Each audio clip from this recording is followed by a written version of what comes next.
પાંદરોના કબ્રિસ્તાન વિસ્તારમાં લાગેલી આગ કેએલટીપીએસ ફાયર ટીમે તાત્કાલિક કાબૂમાં લીધી, મોટું નુકસાન ટળ્યું. લખપત તાલુકાના પાંદરો ગામના કબ્રિસ્તાન વિસ્તારમાં અચાનક આગ લાગવાની ઘટના બની હતી. આગની જાણ થતાં જ પાંદરો ગ્રામ પંચાયતના સરપંચ પ્રતિનિધિ દરિયાખાન રાયમાએ તાત્કાલિક Gujarat state electric corporation limited, Kutch lignite thermal power station, Panandhro fire સ્ટેશનને માહિતી આપતા ફાયર સ્ટાફ તુરંત ઘટના સ્થળે પહોંચી ગયો હતો.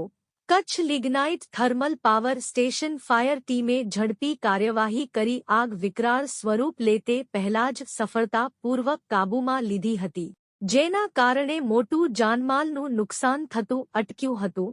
ફાયર ટીમની આ તાત્કાલિક અને પ્રશંસનીય કામગીરીને કારણે સમગ્ર વિસ્તારમાં રાહતનો માહોલ જોવા મળ્યો હતો.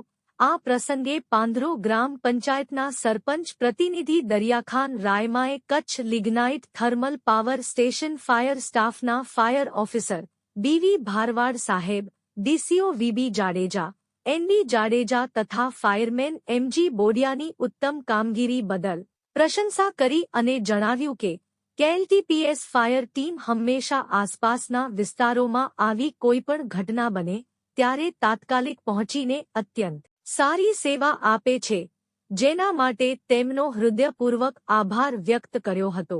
આ ઉપરાંત પાંદરો ગ્રામ પંચાયતના સદસ્ય આમદભાઈ મેમણ દ્વારા પણ આગને કાબૂમાં લેવા માટે સારી મહેનત કરવામાં આવી હતી, જેને લઈ દરિયાખાન રાયમાએ તેમની પણ પ્રશંસા કરી હતી.